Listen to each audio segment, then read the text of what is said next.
Congressman Andy Biggs joins us on the phone. Congressman, good to have you with us, sir. Thank you. Vince, good to be with you.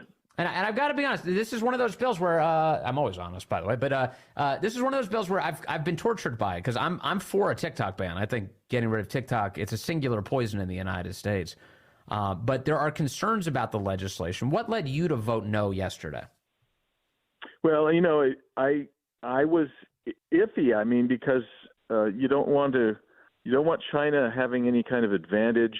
And also, it looks like TikTok has got some cultural problems with it too. But they're selling this as a safety measure, national security measure. So here's some things with the legislation, specifically with the legislation that kind of pushed me over.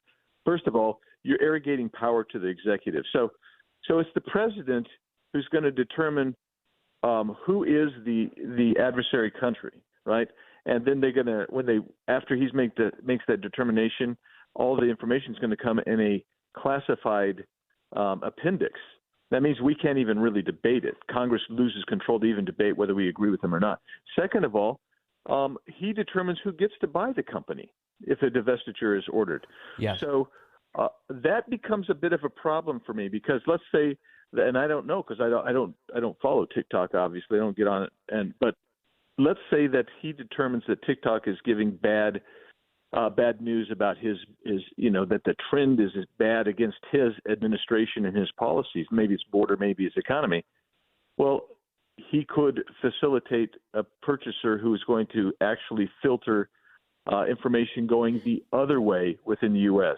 This is my concern too. I read through the language of this bill and I thought, okay, on designating these companies as being controlled by a foreign adversary, they're very clear. It's 4 countries: it's North Korea, Russia, China, and Iran. But the biggest problem I had reading the bill was qualified divestiture. Who gets to take over this platform? Who gets to make the purchase? And it leaves it entirely up to the executive branch, as I understand it. No, that's exactly right. I mean, that is the part I'm talking about. Section 6, qualified divestiture, paragraphs A and B. They do exactly what you're concerned about, and what I was concerned about, because so that's one problem right there. But Vince, the executive has that power. But think about this: the data is right now will continue to can go anywhere because. Whoever it is right now, there's no proscription on any of these social media companies giving this and providing this information to data brokers, and data brokers then selling it around the world, which they do. Right. And they also sell it and supply it to our own federal government, who uses it to surveil American citizens without warrants. So, I mean, it's not going to do what they think it's going to do, I don't believe. And you nestle this. If it's all about security, and we are deeming that China, which I do agree with this, is an adversarial nation, what are you doing about our supply chain? What are you doing about critical minerals? What are you going to do about fentanyl poisoning coming in? What are you doing about so many of America's corporations going over there and setting up de facto headquarters over there and facilitating the economy? Farmland purchases in the United States, capture of American universities. There's a huge list of Chinese threats that are here in the United States. That's right. And so, in my opinion, probably the least of these is the data going over there. Why do I say that? Because the data is already, I believe it's already going over there, but also you're not proscribing a dissemination of that data to them from any other source in the country.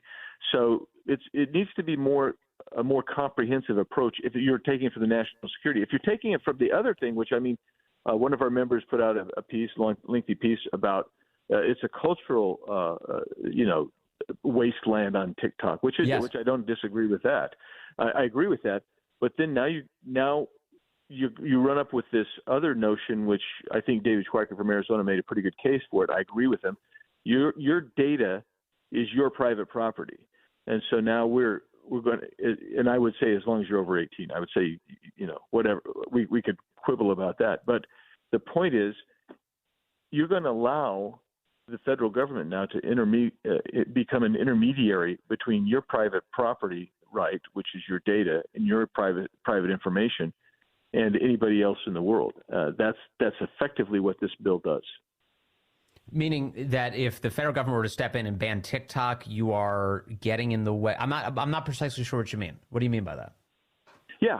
So I have my private data, and yes. I should have a right to enforce my rights against, say, a TikTok, a Google, a Facebook, Instagram, whatever. I should be allowed to process my rights against them.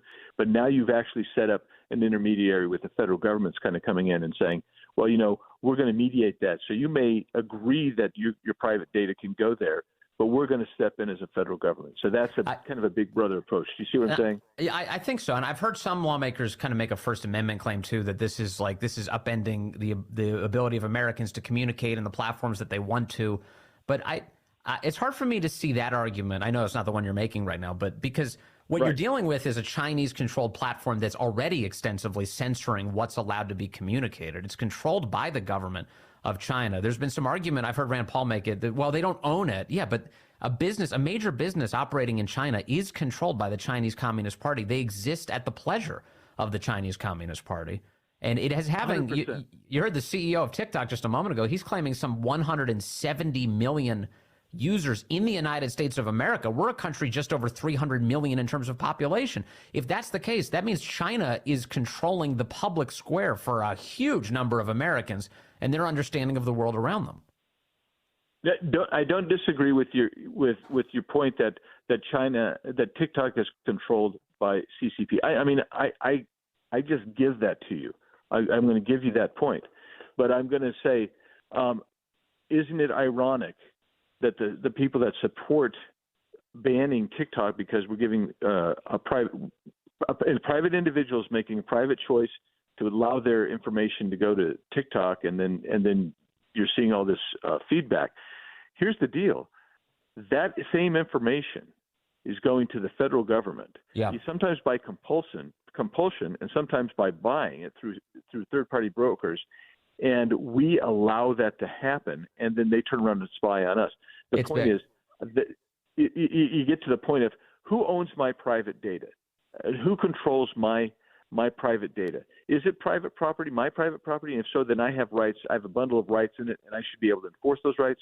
Or is it freewheeling and it's out there and anybody can do anything with it? And so that's what I'm saying.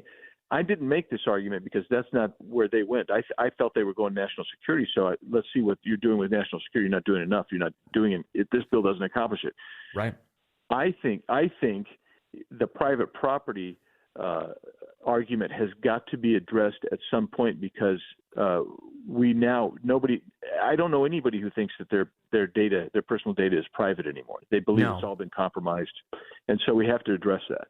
Yes, for sure. And also, what are your feelings on children having access to these social media apps? It seems like one of the most destructive phenomenons of our generation, just in terms of, these kids are on social media and it's totally corrupting them. I saw a study published in the last 24 hours, or at least being shared, about TikTok, and there were college students who said they'd be willing to take $50 to stop using TikTok entirely. And if they found out that all of their friends weren't using TikTok, they'd be willing to pay not to use TikTok, which is interesting because they feel like their lives are dominated by the social media app. Seems like a problem.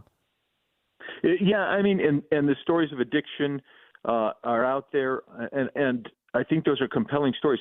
I guess the question ultimately is, because you could probably say the same thing with, I'm going to just use kind of a wild example, pornography. Yes. You could say that we've got a lot of people, and we provide some small amount of regulation on that, under 18, that type of thing. Right.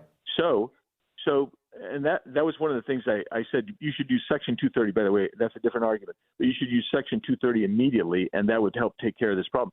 But also, if you're going to say that it's a cultural wasteland, it's addictive for people, sure, particularly for these kids, then maybe you do regulate it under the age of 18. I'm not saying that that's the answer. I'm just saying it's not a bad idea.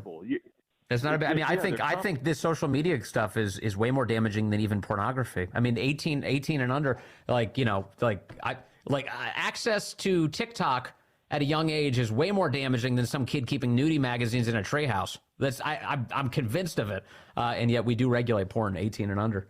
So it is kind of fascinating. On the political side of it, in terms of Biden, I've never for a moment have been convinced that Biden is some sort of China hawk, that he's trying to stick it to China here.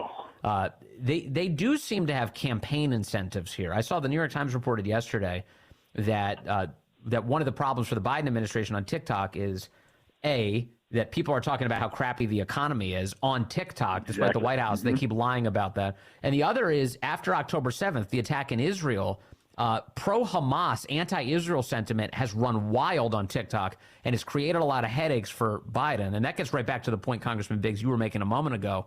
If Biden's in charge of who owns the platform, he may be trying to resolve that problem ahead of the election. Well, exactly right, and that's my concern. Is you can't say that they're shaping our opinion, our narratives in the U.S. Without recognizing that the remedy may actually do the same thing with a whipsaw back, where the administrations, whoever the administration is, can whipsaw it back and try to shaft or change direction on the narrative in that way. So that's the point there, and that's why that's kind of probably what pushed me over finally to say, no, I can't support this. Yeah. All right. Well, Congressman Andy Biggs, thank you for giving us that explanation today, and really appreciate your time as always.